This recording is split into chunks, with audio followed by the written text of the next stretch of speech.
welcome back to another episode with me, Bellfire, and today we're back in Horizon Zero Dawn, and I've made a decision. I'm going to do 2 weeks of Horizon Zero Dawn, then I'm going to move on to the next series, because, in technicality, this is a new series. So, first things first, I do want to look around this area a bit, because there's a question mark. Oh. Oh. Huh. Some green shine. Nice. Okay.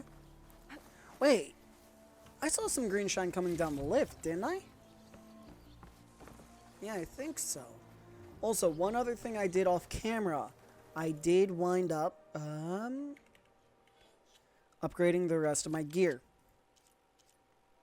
So all of my gear is now maximum level. Let me... Oh.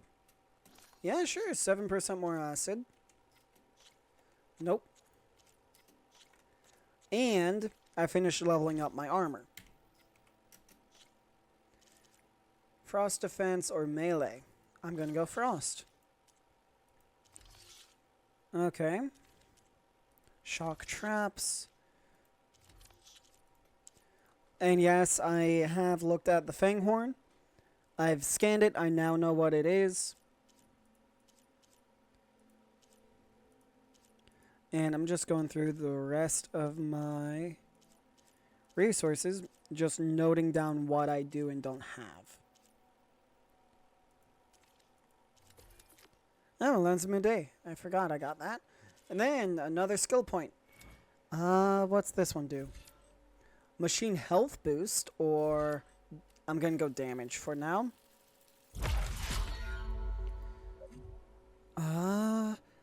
This weapon technique. This is a weapon technique and can be recognized by its pentagonal shape. Skills in this category unlock a powerful new attack for all weapons in their class. Weapon techniques use up weapon stamina, which regenerates over time. Propelled spike. Weapon technique. Launch a powerful long-range spike that explodes on impact or proximity to target.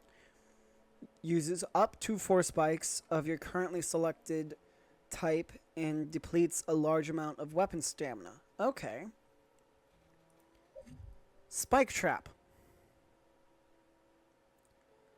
Launch a spike that becomes a trap on impact with the environment arms after a short delay. Use your currently selected spike. Yep. And this one. Part breaker. This is a Valor Surge. Learn all 3 connected skills to automatically unlock it. Equip a Valor Surge to use it. To use it. Valor Surges are powerful special abilities that require a buildup of Valor to use.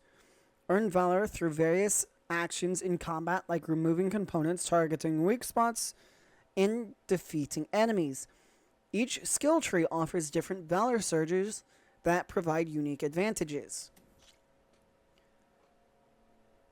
Powered by a special node in your focus, deal more damage to machine components in weak spots.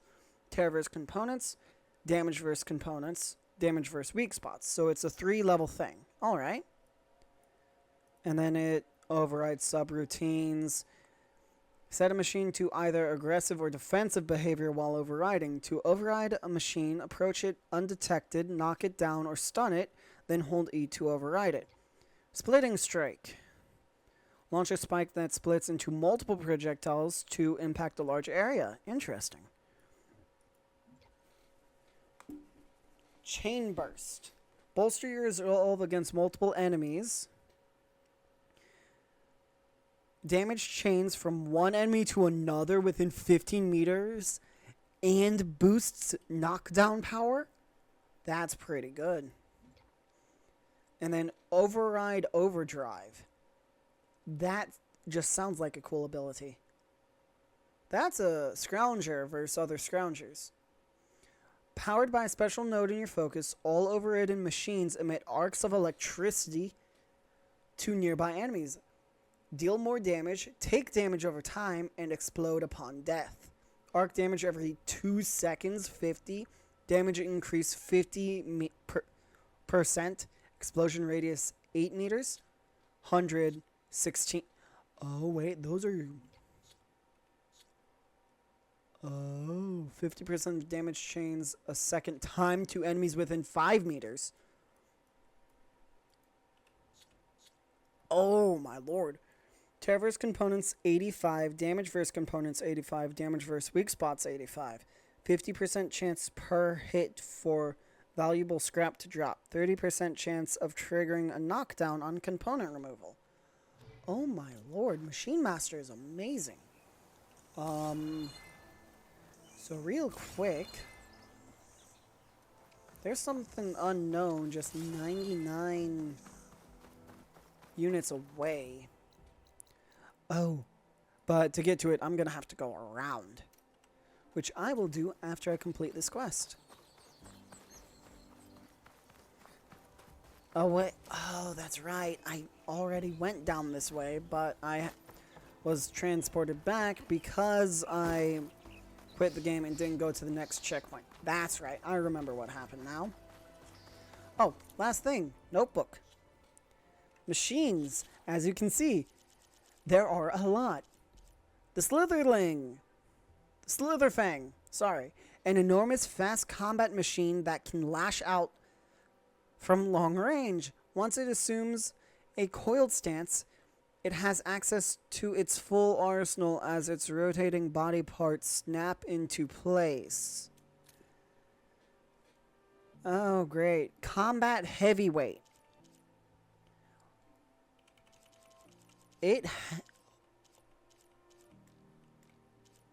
Okay, hang on. I just want to know what this thing is. Heart or all of its weak points. It's weak versus fire, frost, and plasma. Strong against shock, purge water, and acid. Wonderful. Hard outer casing to protect synthetic muscle and operational systems. Okay. Sonic hood. Large vibrating metal plates that are only vulnerable when extended. Detach or destroy to disable the ranged sonic blast attack.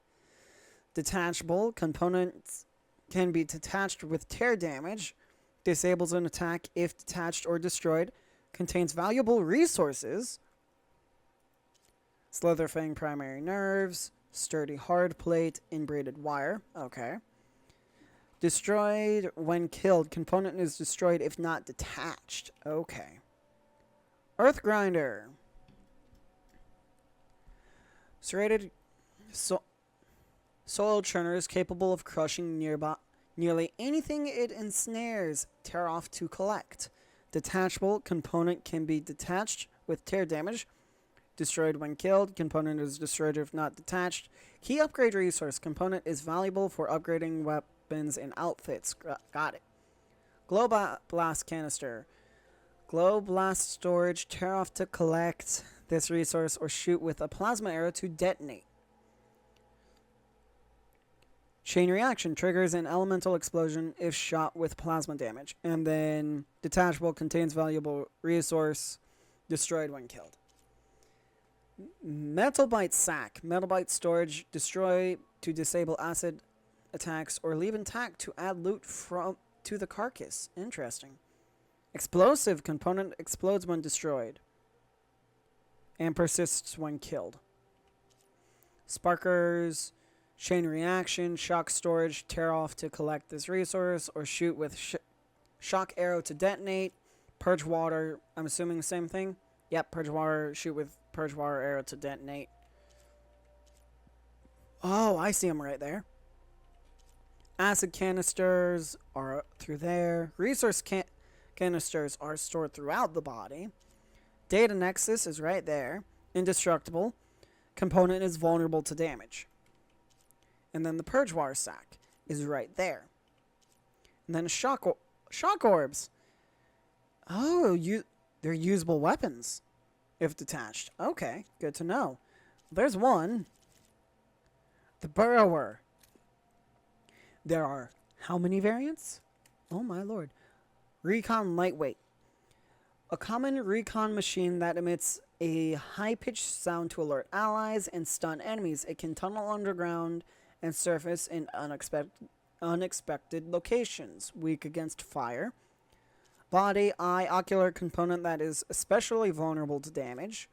Sound shell, compressed air sac detached to disable concussive attacks and collect its resources. False, I can collect destroyed when killed. Not true. Resource container, detachable. Storage container for valuable resources, tear off to collect its components. Yeah. Scrounger. There are a few of these. An agile scavenger, often seen in packs. It can swiftly consume torn off machine parts, close in to bite enemies or hurl shock attacks from afar. Acquisition, lightweight. So this one's a collector. Body, resource container. Yep. And power cell, primary weapon power source. Detach it to gather sparkers or shoot with a shock arrow to detonate. Oh, I didn't know you could detonate these. Fang horns. There's only one variant, the fire fang horn. A herd machine that dissolves natural resources to convert into biofuel. Its horns can clap shut with great force and shoot fire attacks over long distances. Great. Hard outer casing to protect synthetic muscle, body, antlers. Metal horns capable of clapping shut and enhancing attacks with various elements. Detach or destroy to disable the charge attack. And they are not destroyed when killed. Blaze canisters, blaze storage, purge water canister. Same deal. Resource canister. Yeah, we've seen that. Bristlebacks is a midweight acquisition. A herd machine, and it's mountable. Okay. A herd machine that uses its tusks to dig up resources. If provoked, it can unearth scrap and augment it with acid for use in ranged and melee attacks. Body, tusks, metal tusks used to dig up natural resources, detach or destroy both to disable its more damaging attacks. Grinder discs, razor sharp, circular blades used to dig up valuable underground resources, and acid canisters. Simple, self-explanatory. All right. So now, let's go ahead and continue on. Oh, man.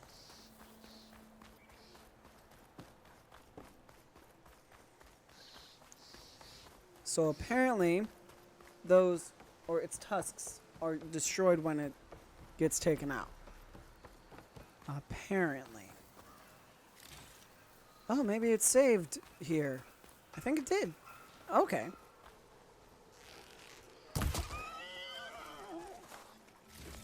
Tag wildlife with focus. Oh? There's the quarry Thurles mentioned.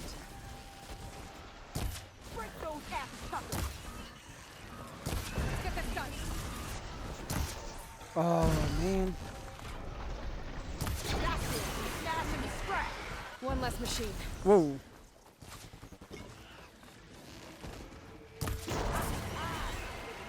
That was simple. Another one down. Trigger log traps and shoot. And it's full of bristlebacks.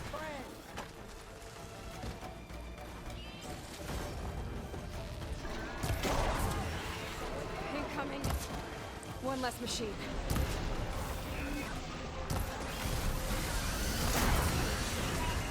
I don't think I should have this, my bow and arrow at its current level yet.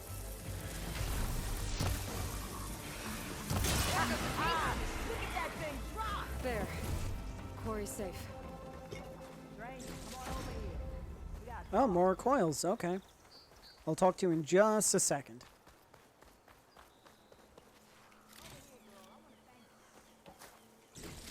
Yeah, no, they aren't destroyed when the bristleback's taken out. That's a bug. I am happy about it. I don't know what Anora's doing out here, but consider yourself owed. We tried to hold off and wait for the Vanguard, but one of them bristlebacks charged us. Next thing you know was a full-fledged fracas. Is everyone okay? We lost some good people. But we would have lost the whole quarry without you. Well, at least it's quiet now. Your ears ought to be ringing with a quarry at work. But Chainscrape's whistle ain't blowing, so we're stuck picking up the pieces.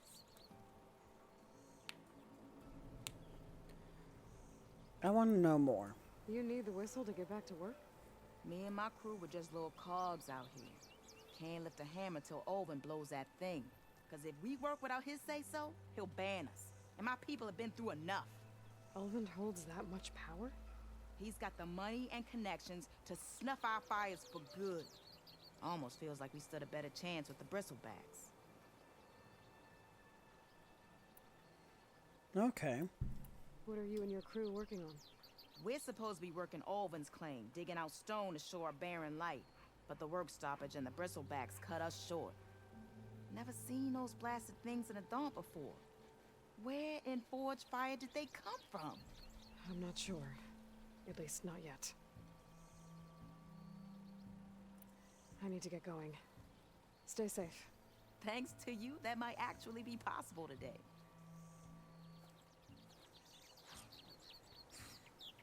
All right. I think I've cleared out most of the bristlebacks. Valley should be safe enough to travel. Oh, I'll go give Vladis the good news. yeah, what Then is? maybe this embassy can finally happen.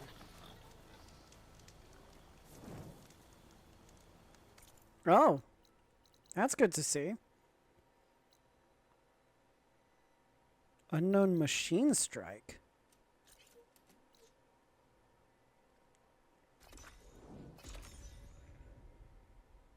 What is a machine strike?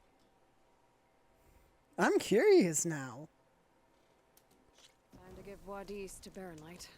Hang on. Slightly more important thing. Machine strike. What is a machine strike?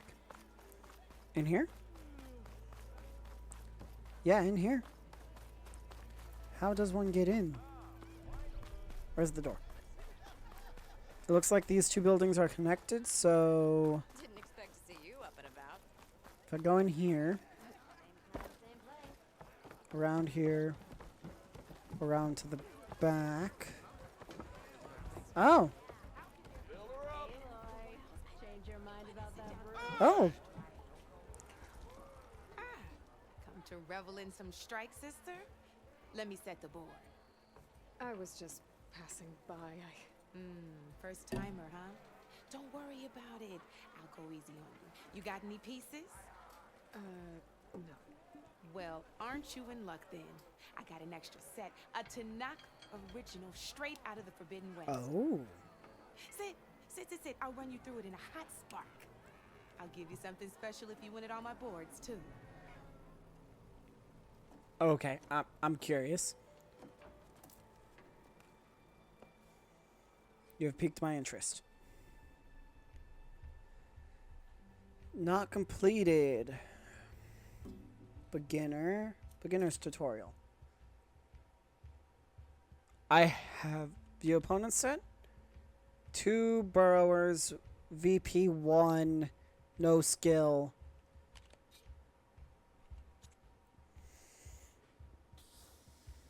Oh my lord. Let me read this real quick. I'll be right back. All right, I'm back. And so from the look of it, we have, let's see. Looks like we have the same machine, both of them being the burrower. It's a melee type machine. Its weak point is the bottom. It has 1 victory point value. It has no special skill, 2 attack power. Excuse me. 1 attack range, 2 movement, and 4 health.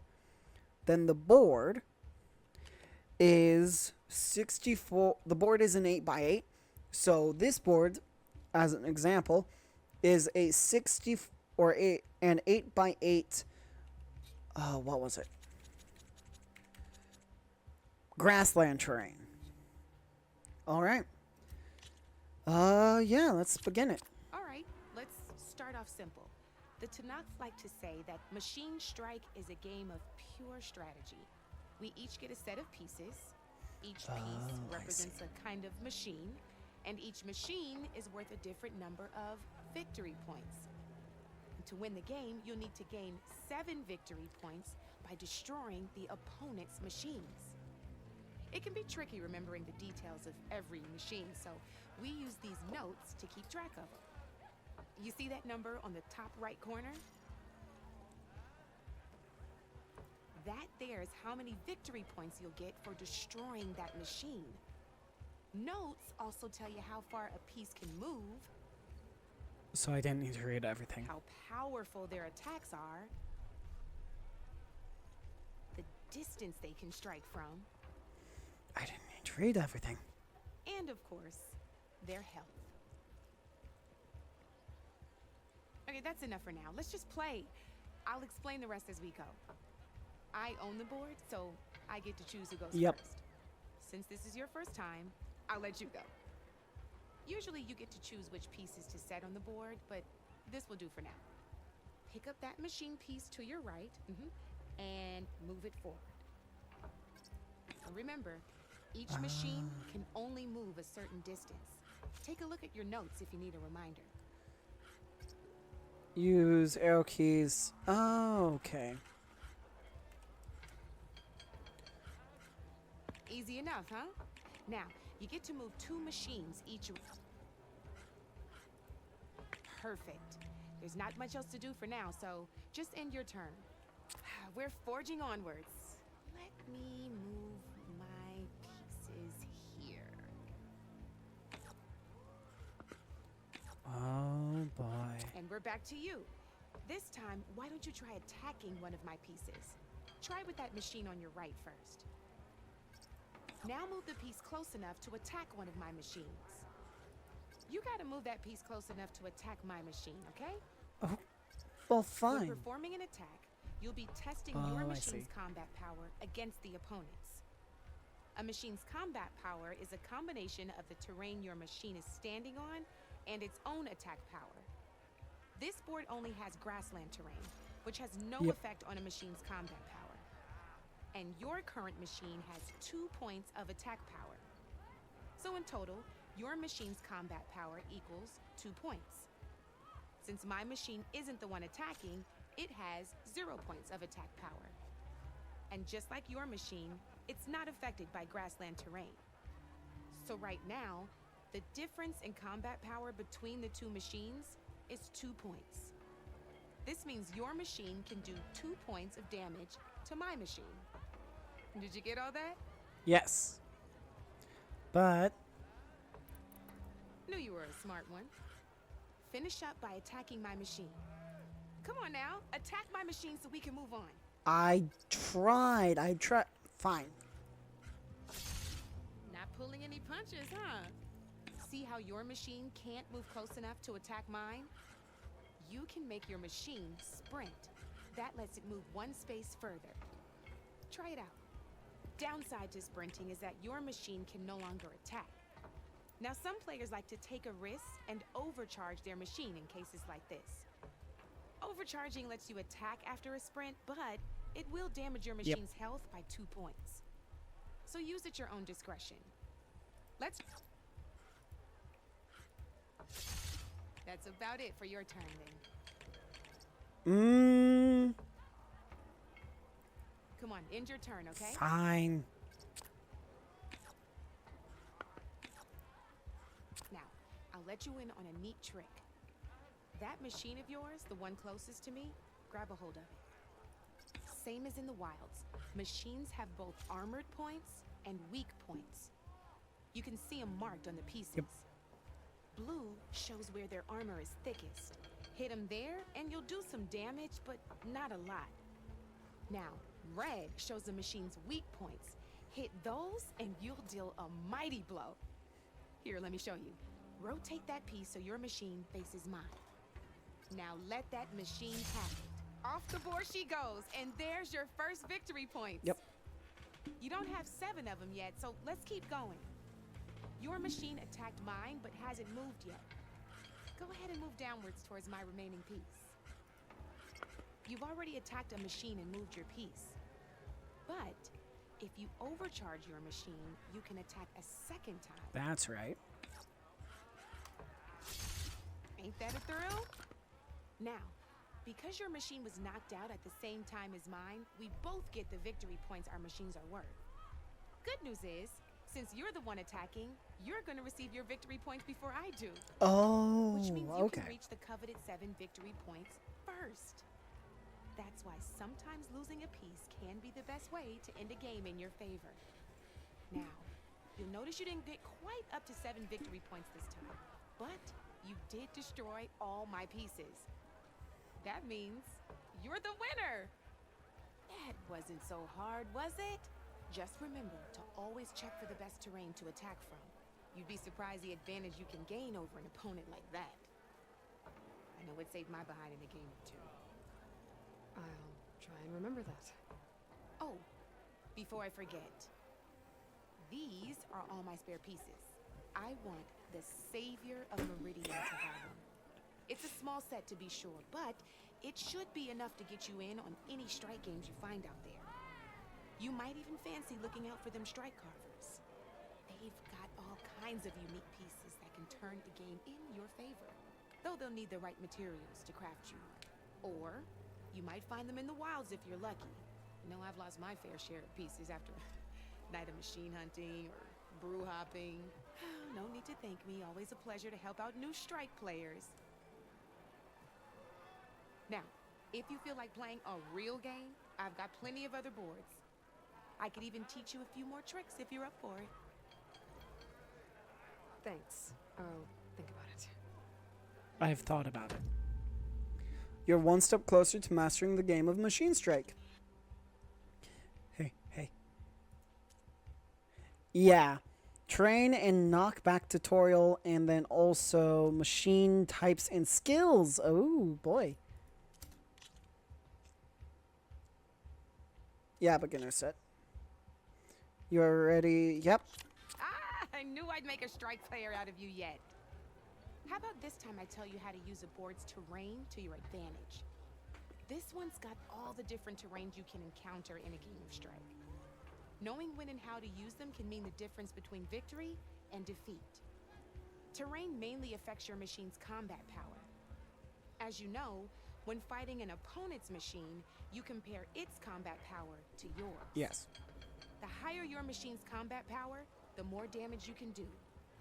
So finding the right terrain is an essential strategy for overpowering your opponent. Here, I'll show you.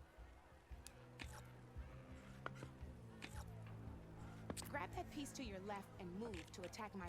Now let's take a look at your machine's Yep. combat power. Combat power is the sum of a machine's attack power and the value of the terrain it's standing on. Since your machine is attacking, it's using its 2 points of attack power. It's also standing on forest terrain with a value of 1 point.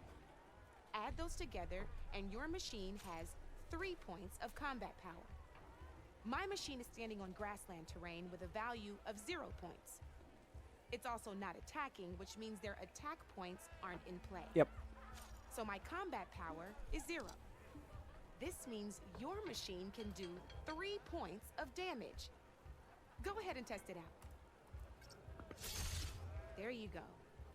Now, choosing the right terrain doesn't just improve your offense. It can also help defend your machines from attack. Since your machine is attacking, it's using its 2 points of attack power. It's standing on grassland terrain. This terrain has a value of 0. This means your machine's combat power adds up to 2 points. My machine can't use their attack power since they're defending their position. But they have the higher ground. They're standing on forest terrain, which is worth 1 point. This means my combat power adds up to 1 point. Now, the front of my machine is colored blue. This means that the spot you're about to attack has armor protecting it. Which means my machine gets an extra point, giving it a total of 2 combat power points. If we compare the combat power of both machines, you'll see that you won't be able to do any damage. Yep. Whenever you're unable to top an opponent's combat power, you can still choose to attack and break their machine's defenses instead. Oh. Go ahead, try it okay. out and see what happens. Ha! That's See? right. When you break a machine's defenses, you can knock it backwards. Sure, both our machines will receive 1 point of damage, but knocking my machine off that terrain makes it more vulnerable to attacks. Not only that, if my machine had been blocked from moving backwards, it would have received an extra point of damage. And if my machine had been blocked by another one of my pieces, that machine would have received damage as well. Yep. That's why breaking a machine's defenses is a great way to deal damage to several pieces at once. Useful, right? Okay, now go ahead and end your turn. All right, as we've seen, the higher the terrain, the more it'll add to your machine's combat power. However, there are 2 other terrains that work a little differently. This is what we call a chasm. Yep. Only flying machines can be placed on those. But it'll take away 2 combat points if you do, so be wary. This is marsh terrain. Landing on it will take away 1 combat power point from most machines. It'll also keep your machine from moving for the rest of the turn. Here, let me show you. Grab that machine on your left. See? All you can do now is wait for your next turn to move again. Or you can overcharge your machine to get out of there. You can still attack any nearby enemies so you're not completely helpless. Well, I think that's enough yammering from me for now. Promise it'll all come in handy next time you play. Oh, okay.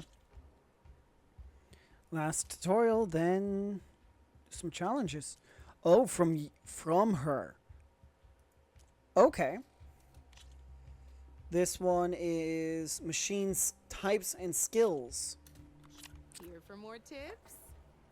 Why don't I tell you a bit more about the pieces we used to play? In a normal game, you get to choose which machines you place on the board. Each one is worth a certain number of setup points, and you can spend up to 10 assembling your army. Knowing what each machine brings to the game and building an army that matches your strategy is the key to becoming a machine strike master. When assembling your army, there are a few things to keep in mind. First and foremost, you can never have more than 4 of the same machine on the board at the same time. With that in mind, most players would choose machines based on how far they can move or how much attack power they have. But a real strike player will be looking at a machine's type and skills. Let's take a quick look, shall we? Pick up that machine on your left. This was a burrower. All right, let's talk about the different ways in which a machine attacks its opponents. In other words, its machine type. If you look at your notes, you'll see this machine here is a melee type. You can also tell by the shape of the base the piece stands on. Oh, A melee okay. type machine attacks the first enemy within range, and no one else. We've seen this plenty of times, so just move that piece forward so I can show you some more stuff. Great, now grab your other machine. Looks like we've got ourselves a gunner type machine here. This means they'll only hit the farthest enemy in their attack range. Let's move that machine forward and end your turn so we can take a look at the rest of the pieces. And then to end. Let's go with this piece first. That one? This is a ram type machine. Yep. Attack an enemy with it and it'll push the piece backwards. Like this. See, now Oh. my machine has taken over your machine's spot on the board. This is a great way to take the advantage away from your opponent if they have the higher ground. Looks like we have one more piece to look at. Now this is a beauty of a piece, a dash type machine. When it attacks, it'll move to the end of its attack range and damage every machine in its path, including your own. So make sure you take a good look at the board before you send it off to the races. You should also make sure it's able to finish its attack on an empty spot. Otherwise, you won't be able to attack at all. Here, I'll show you.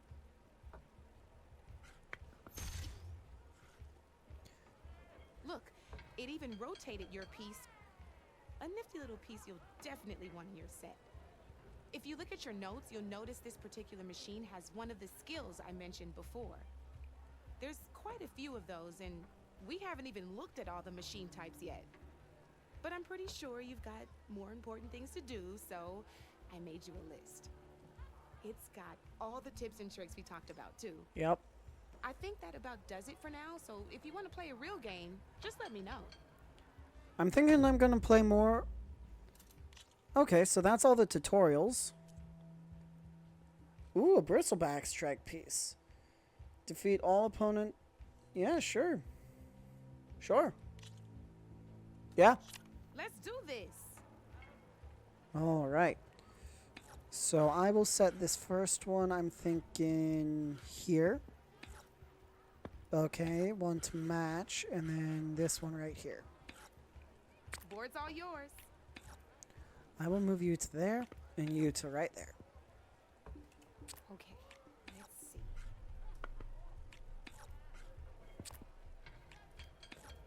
Your turn. I could sprint you, put you there, or attack you outright. I'll go ahead and attack you. Then I will move you to right there. And end my turn. Time to get serious. Yep. Oh. Ah, down to one piece. I might win this thing. You might. Might. Ah, off the board it goes.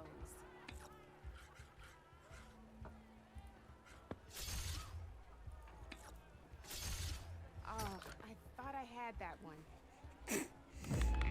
Okay. Okay. So far. Ooh. Okay. Okay, so I have. Let's see. Nope. View opponent set. That's a lance horn and a burrower. So a ram type. Yeah, let's try it. Luck. All right. Excuse me. So I will put you right there. You're putting yours there. My next burrower, I'll put to counter yours. Then my lance horn, when attacking from hill terrain. That's hill. I think.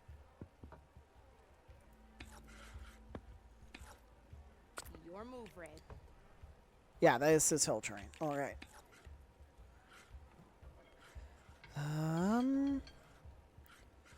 I will move you to right here. You to right there. Then you. Oh, that's right. I can only move 2 pieces. I forgot about that. That's it for me.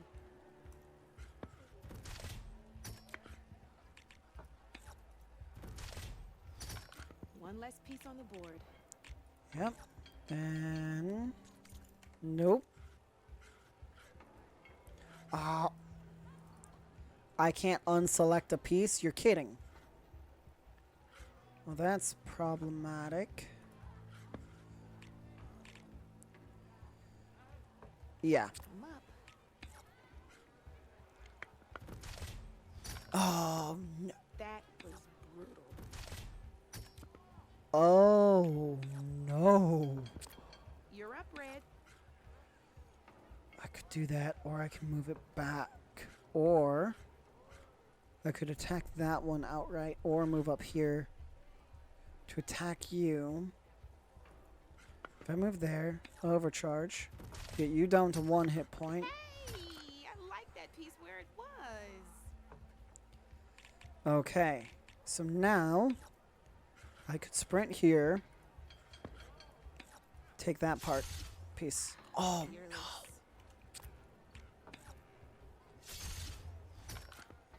I gotta say, your odds aren't good, Red. Yeah, I don't know how I'm going to win this with 1 piece remaining. You're up, Red. Then Oh, only one machine left. I'm going to sprint right there.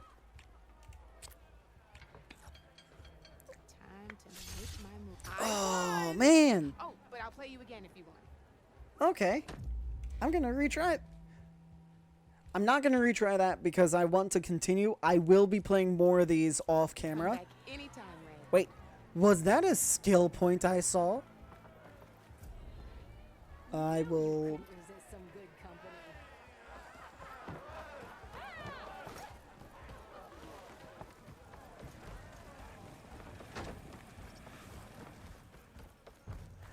Why was that so much fun? I actually like doing that. Alright. And I need to go this way. Okay. That was actually really, really fun. Studious buddies. The way to Barren Light is clear. Get moving. You're not errant vanguardsman. I will move only when the captain When says... I've cleared out all the bristlebacks, which I have. Captain's orders. So they're okay. Banged up, but breathing. And waiting up ahead for you. Well, I shall not be moving anywhere until the whistle has sounded. If it is not safe for them, then it is not safe for me. Fine. I'll make sure the whistle gets blown, and then I'll be back. Hear that? We're not leaving yet. Unpack the cart! No. I'll be right back. Don't get comfortable. As if that were possible here. I do not like Petra Wadis. mentioned Olvind is supposed to be in charge around here. Guess I should talk to him to get the whistle blown. We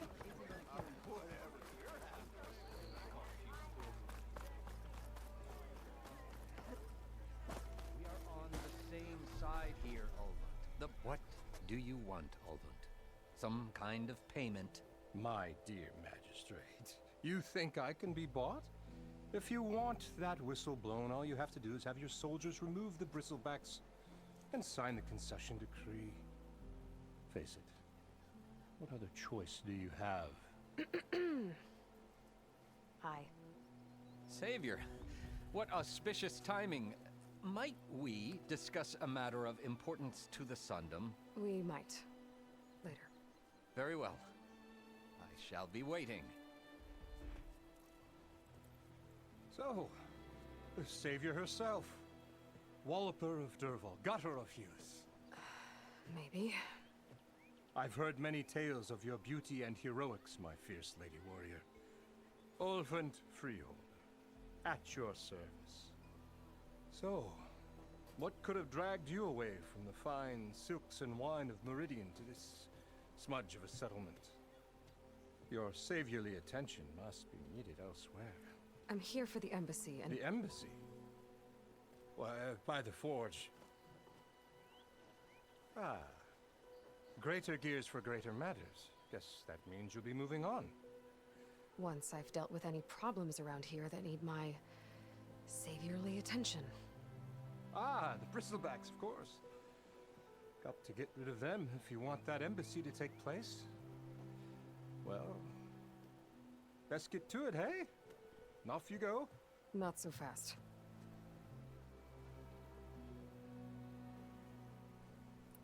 You don't seem to have a high opinion of the magistrate? Well, I refuse to play nice to some fancy-robed parchment pusher when my fellow laborers are being bullied, intimidated, and taken advantage of. How noble of you. Noble, ha! Born with a hammer in hand I was. Nobody handed me anything or dropped opportunity into my lap. Everything I've achieved, I've done on my own. And where is this hammer now? The, burden of leadership forced me to set it aside. The Carja risk nothing, while demanding that good Osseram gamble with their lives out there. Someone had to step up and say no more. You ordered the work stoppage? Indeed I did. We're laborers, not soldiers. Until the Carja clean up their mess and give us the fair deal we deserve, I'm not risking Osseram lives. Fair deal? You mean your concession decree? It's not my decree. It's on behalf of all the good Osseram laborers of this land who do all the backbreaking work, while only the Carja reap the rewards. All we're asking for is the ability to share in this prosperity for a land worked by the people, for the people. Right. And just how much would be your share? Only an amount appropriate to my contributions to this community, of course. If Chainscrape is on Carja land, shouldn't a Carja be in charge? Who appointed you? The sensibilities of good Osseram folk, of course. You think a Carja can head this whole venture? Ah! The magistrate can barely make the trek from Barren Light without losing a few screws. So you have no real authority then? People only follow you because you say so. Loudly. Anyone who has followers has authority. I've been with Chainscrape from the beginning. I mean, I'm practically its founder, and its honest folk know I'm indispensable to its success. You said you founded Chainscrape. Somehow I doubt that. Practically founded, I said. I alone saw its potential when it was just a smattering of tents in Barren Light's shadow. I invested in the mine, convinced some friends back home to do the same, and here we are. You could say Chainscrape is what it is thanks to me. Oh, so you're not just standing around and profiting off everyone else? Not at all.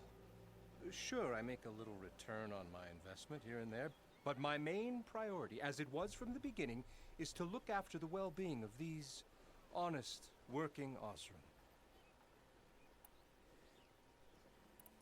I cleared out all the bristlebacks. Oh, you did? Now that you've recovered from your shock, time to blow the whistle. Oh, there, not so fast. I'll have to send someone out to confirm the kills. Make sure the valley is safe again. Shouldn't take more than a day or two. No. You blow the whistle now. These are innocent Osram lives we're talking about here. Surely the delay... Either you do it now, or I will. Ah, I knew you could do it! Friends, gather around. The savior of Meridian has done it again. What? The bristlebacks are defeated. You. What? Sound the whistle. Chainscrape is open for business. Terrific. Yay. And Ulvund has agreed to personally pay every worker their lost wages. Yeah. That's more like it. Yeah. Woo. Aha. Yeah. Yeah. Don't you have an embassy to get to? Yeah, I guess I do. Oh, man. Merchants are now available. You can purchase new equipment, restock your resources, and sell unneeded items at merchants. Items in the valuables to sell category are always safe to sell. There are many types of merchants. Stitchers sell protective new outfits. Hunters sell powerful new weapons. Herbalists sell potions. Cooks sell skill boosting food. Other merchants have their own unique stock. Visit a new merchant whenever you encounter one. I will. Well, the Chainscrape's back to work. Merchants should be open to trade. Brought out Considering only my the good Carja stuff for magistrate you, wanted. Rick. Seeing as you got that But whistle blowing. He's in the tavern. Hey, I've been waiting to get my lucky hammer fixed for days. You haven't done anything useful like getting rid of any bristlebacks, though, have you? Take your time. I promise you won't be disappointed. Alright, let's see. Fire Hunter. Fire and acid arrows. Okay. Warrior bow. Osram specialty. This mid-range bow delivers precise fire payloads that can burn enemies and detonate blaze canisters. Commonly used by Carja military, this fast-firing bow is best suited for close-range encounters, or the sharp-shot bow. Oh, I need chargers. Commonly spotted atop Plainsong's dishes, this bow has a slow fire rate to deliver precise, powerful shots at long range, which can destroy components instead of tearing them off. Okay. Well, I think I'm good on those for now. Yeah, I think I'm good on weapons for Come now. back anytime. Now can I get this fixed? I can fix your tools. Afraid there's no fixing you. Is it just me, or is everyone's tongue sharper in this? Osram, Carja, Behemoth Elite. Oh my lord. Sold out? Oh man. Osram Explorer, Critical Strike, Power Attack. That one's also so... Oh my lord, that looks amazing. Nora Huntress. Silent Strike Heal. Low profile. Silent Strike Heal? Infiltrator. Recover health when using Silent Strike. Approach an enemy undetected, and when prompted, tap left click to execute a Silent Strike. That's tempting. And that... Oh, that's the gear from the first game. Okay. Well, as of right now, I need to head to Studio Swadis.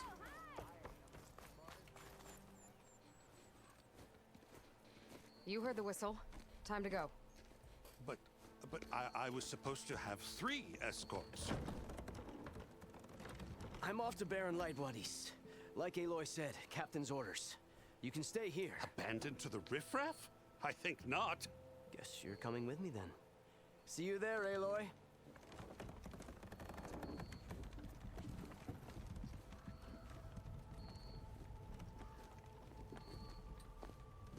Aloy is not happy.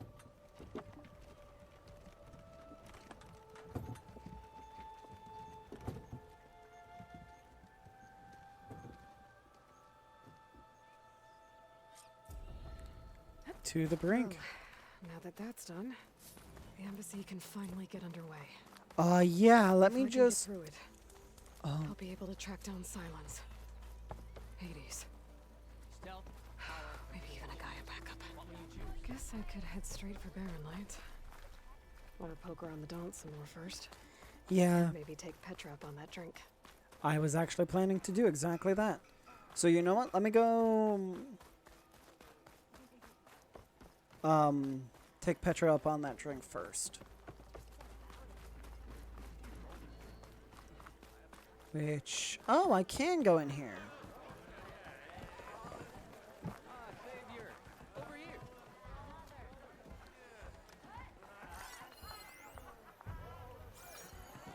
So it looks like you already have a skill icon. Or a quest. Hey, Mildef. I took some of your stew last time I went into the wilds. Kept me going for a week. Felt like I could have put a strider in a sleeper hole. Enjoy it while it lasts. Sounds like you're serving up some impressive provisions here. Not again. You can have the discount too, but you'll have to come back later. I think you have me confused with someone else. Oven didn't send you? No. Oh, my apologies. It's just that his minions won't stop pestering me. Now I've even worn out my special grill. Since I'm in the midst of a crisis, perhaps you could skip to what it is you wanted? Some of your food? Of course.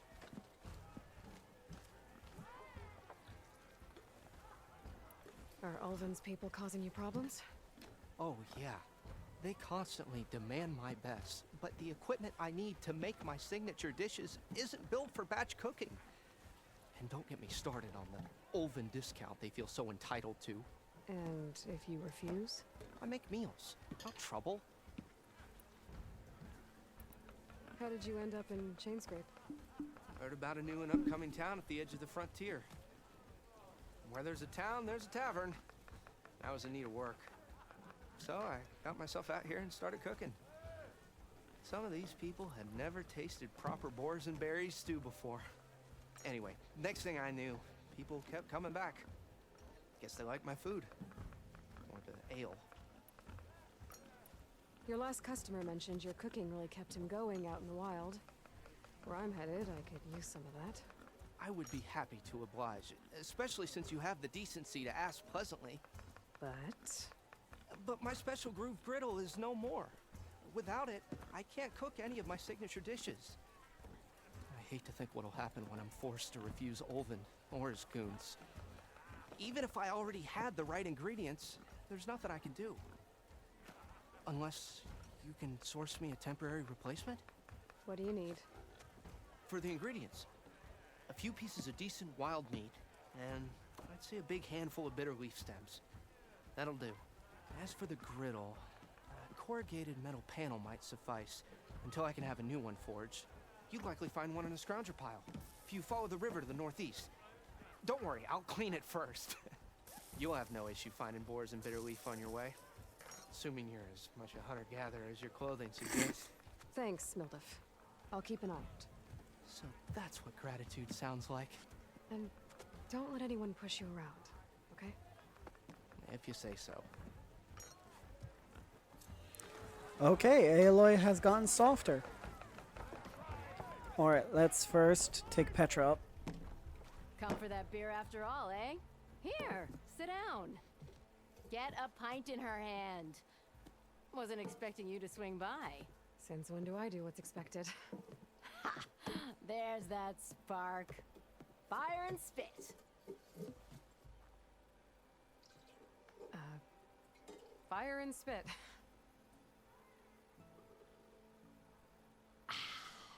That's a blast from the bellows. Won't fix the forge, but at least I can forget about my troubles for a while. Like what? Well, things aren't as bad since you got this place running again. But we still got Olvin grating the gears about his concession decree. If you don't put that down, I'll come over there and show you how that game ends. Anyway, right now, I'm just worried about those refugees out from Sunfall. To come all this way enduring Forge knows what. Shadow Carja refugees. What are they doing in the Daunt? Looking for a new home, I gather.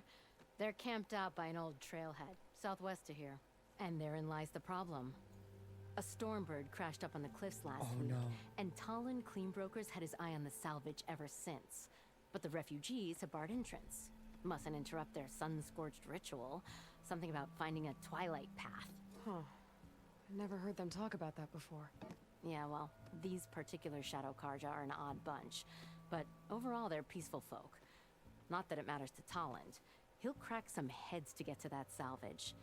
Maybe you could swing by. Convince him to set up camp somewhere else? So the bristlebacks in the Daunt.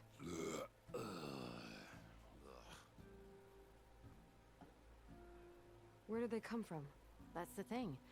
No one rightly knows. They just showed up one day, rampaging around the valley like they exploded out of a forge. Lost some good people. But bless the bellows, you cleared them out and got this place working again. That put a dent in Olvin's plans. Now, if only there were some way to smash them all together and run them out of town. But how could bristlebacks in the Daunt help Olvind? 2 words. Concession decree. Since no one knows where the bristlebacks came from, Olvind has taken to blaming the Carja for him. He's hoping to dig up enough old resentments to get a strike going until the concession's signed. This is just his latest attempt. He's been trying to rile up the workers since the day he rolled into town. And people actually believe him? Lots of folks suffered at the hands of the Mad King during the Red Raids. Give him half a reason, they'll blame the Carja for anything. Damn Carja slavers. I thought you'd be back in Freeheap. Well, after the big battle at Meridian, I went back. But realized it was running smooth. Didn't need me. Heard about the rebuilding out at Barren Light. Figured they could use another hammer. Been scraping by ever since. You could always leave. And go back east? Nah. I ain't one to leave a lit forge. Besides, someone's gotta be a squeaky wheel for the workers around here. What else can you tell me about the Shadow Carja refugees? Well, they don't call themselves Shadow Carja for one. At least, not anymore. They're some other brand of sun-crazed. But whatever side of the sun they're on, they're peaceful through and through. Don't seem to want for nothing except a place to live, pray, and just enough food to keep from starving. So they're just camped outside by a trail, blocking entry to a wrecked Stormbird, waiting for what, exactly? Don't rightly know, but I'll tell you this. Should they ever wise up and salvage it, a Stormbird heart is worth a lot. And if they get there first, then by Ostrom law, it's theirs. Not that Tolan Cleanbrokers ever lost sleep over any law-breaking. Who is this Talland Cleanbroker? Just some chuff-huffing pondsman. Got a shop here in town. Lived in Chainscrape since there was a Chainscrape. He and Ulvin go back a ways. Oh, great. Like a pair of coals and a campfire, those two. So Talland works for Ulvin? Ha! Ulvin might think so, but Talon scrapes up his own scams.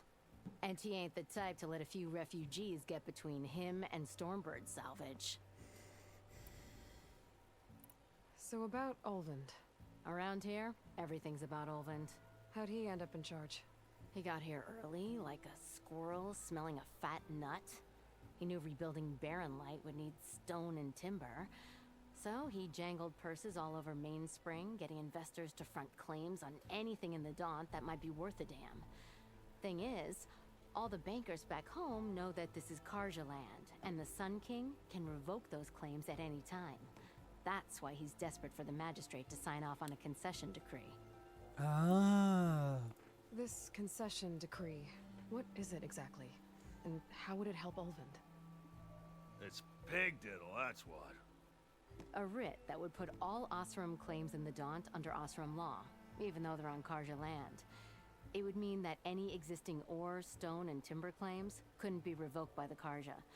No more risk, no more hesitation for investors back in the claim to pour in the shards and expand their business. And since Olvend has a stake in all those claims, it would make him richer than a scrapper in a junk heap. Not to mention Chainscrape would become an Osram municipality, so he could buy enough votes to call himself an elderman. He's a sly old badger, I'll give him that. Figures if he keeps up the pressure, eventually the magistrate will sign. Okay. Well, if I'm up that way, I'll talk to the refugees.